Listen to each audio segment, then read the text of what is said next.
If you were given an all-expense-paid trip to write in Ireland, how do you think you'd spend your time in Ireland? Oh, I suppose I'd spend a lot of it going to places I simply haven't been able to, but wanted to.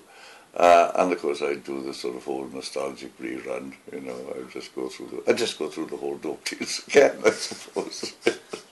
Notice how much it changed. I would certainly go back to Paradise near Shannon. There's a place there called Paradise Hill, where we had the cottage where we stashed the dope. And I would definitely go back there. And I'd like to go to Ballinskelligs again. And Shannon, whether I have been to Shannon again, but it's changed so much. And I just like to spend more time in places I just worked in the past, really. Very good. And I'm told you're also a food critic as well. Can you tell me what's your favourite food for curing the munchies? Oh, well, for munchies it's quite easy. That's almost always sugar puffs if available. I don't know why, but it just works perfectly. And I remember, when I was living with my ex-wife and children, and I used to take the kids to school, if I was at home, and my ex-wife would prepare the breakfast and everything, the night before. I mean, several times I'd get up about 3 o'clock in the morning and eat the entire fucking breakfast for all the kids, as a result of the munchies, which was always sugar puffs. But I can get rid of a box in a night, just like the munchies. But if there's no sugar puffs around, I'll eat sort of takeaway Chinese leftovers from a few days ago. Very indiscriminate. Have you ever tried hillbillies in Cork? No, not. Or Jackie Lennox's? No. You should be on your list, aren't they? Well, they're on my list. Hillbillies and Jackie Lennox's. Yeah, and Cork Rivers. So obviously you have spent time in Cork before. Have you smuggled through Cork, for instance, through Shannon Airport, or? Not smuggled into Cork, but smuggled through Shannon Airport. Yes, and had sort of various stashes between here and Shannon Airport, and smuggled out of Cork, rather than into Cork, from Cork to Swansea, and also from Rosslare to Fishguard, and from Dunleary to Holyhead. So smuggled a lot out of Ireland in those places, but into Ireland was almost all through Shannon, and I think a couple of loads through Dublin. Can you describe your method of smuggling? Put it in a box out east and stick an Irish address on it and let someone know it was on its way, really. It wasn't much more sophisticated than that. Do you feel customs has gotten... do you feel in today's world, would it be more harder to kind of manage it? It'd be much harder now, yes. I mean, there wasn't that awareness, there wasn't that sophistication around in the old days. And also Shannon, which was the first airport, as I'm sure you know, to sort of sell duty-free goods.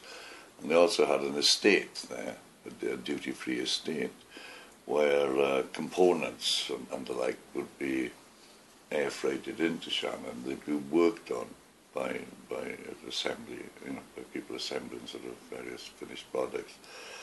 And those people would be locals, so they would be driving in and out to this duty-free estate where things could only be made to be exported from Ireland. And of course, just stick a bit in the back of the car and get it out that way. So it was using that sort of duty-free port concept in early days of duty-free ports. So I suppose it was a little bit sophisticated, but of course they've cottoned on to everything like that now. Did you ever? Did I hear somewhere that you used Led Zeppelin's speakers to smuggle through the United States? It wasn't Led Zeppelin's. It was lots of British bands' equipment. Yeah, I mean, in those days, this is early 70s. British bands were very popular throughout the world, and they tended to sort of tour the world with massive amounts of equipment, like 3 container trucks full and everything out of synthesizers, speakers, amplifiers, a lot. And yes, we used to smuggle from Europe to America in that equipment, but not Led Zeppelins as it turned out. I mean, it's close. It was Eric Clapton's Pink Floyd, Genesis, ELP, and it's quite a lot of well-known bands. Okay. But they, the bands themselves didn't know it was just an arrangement made with the roadies. Can you tell me what your favourite thing about Cork is? Favourite thing about Cork? Probably its proximity to Clonakilty, I think. Which I like very much, and I love the meat products from that. Yeah, pudding. And of course, because it's where anyone from Wales used to come to if they came to Ireland. That was, anywhere from South Wales. It would be the sort of it was an overnight journey, and sort of there's quite a difference between Swansea and Cork. So I think it's difference really, despite its proximity. Okay. And what do you think of the university in Cork? You visited? Yeah, I've been to UCC several times because I used to campaign with. I think he's left now, but Tim Murphy. He was law lecturer there for a while, and also an anti-prohibitionist. And we worked together a few times. Can you describe to me any campaigns that you did together, and were they specific to Cork in Ireland, or? No, they weren't specific to Cork. They tended to be specific to where anyone might be standing for Parliament. I remember Olaf Tiramisan, he stood for Parliament somewhere in an island the same time as I was standing for Parliament in Britain. This would be 1997 general election. So there was a lot of talk, a lot of cooperation between people who were standing for Parliament here and people who were standing for Parliament in Britain. So we'd come over and have debates, and the other way around. Have you ever come in contact with Ming Flanagan?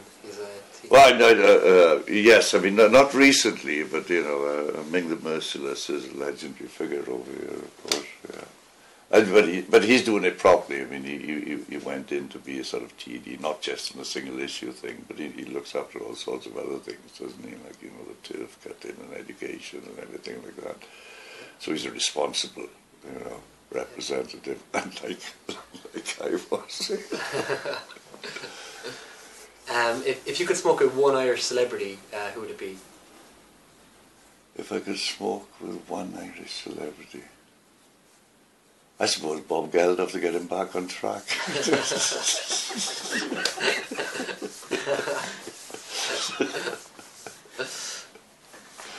Can you tell me what your views on medical cannabis is, and do you know about Sativex in the UK? Yes, yeah. Medical cannabis, yes. I mean, that seems to be the sort of, the front on which, some progress can be made, sort of fighting against the insanity of the laws. And of course, I mean, everyone takes, I suppose, any drug. There's only one recreational drug anyway. Drugs that aren't they take it to ease suffering and for recreation. And I suppose that's any drug. And the borderline is a bit blurred, I mean, because obviously, if you're taking something that makes you happy, that's kind of a curative kind of treatment to many conditions. So I'm all for it and glad to see the acceptance. I mean, I'm terribly astonished that this should sort of be done by Americans first, but, hats off to them. Do you think Europe or America will be the first continent to... Well, I think it looks like... It'll either be America or Spain, but which one, I don't know. Okay. Yeah. I mean, I think Spain is, I think they've got a couple of hundred sort of cannabis clubs now, which, I've been to a few of them. And, but you see, I mean, in Spain, for example, they did have that period, I think it's between 83 and 91, where it was absolutely okay to smoke dope anyway. I mean, cannabis and other drugs were legalized, shortly after Franco died, and when King Juan Carlos, formed a sort of, I suppose, the first ever democratic government in Spain for some time anyway. So the communities are used to it, they're not sort of, what's this, older guys, well, we used to do that when we were kids, nothing wrong with it. So I think it might get It might just pip the Americans to it. I mean, there's sort of, I know the mayor of Basquera, I think the place is called Rasquera rather. He's, basically got the support of the whole community. Over 50% of the people who put him in power, the local government, said, yeah, fuck all this, stuff. We need the money. Let's grow it ourselves rather than buying shit from Morocco. And if you were to give a timeline, if you could predict when the first country would to fully legalise, how long do you think we are? How far away do you think we are to that? Well, my answer to that question has always been roughly the same. I've always said within 7 years, but I've been saying that for over 40. So I mean, I wouldn't put any money on it. I don't know. I don't know how long it'll take. Okay, but you're hopeful nonetheless. Yeah, very hopeful, and certain that it will happen one day. Whether I'll be lucky enough to be alive when it happens, I don't know.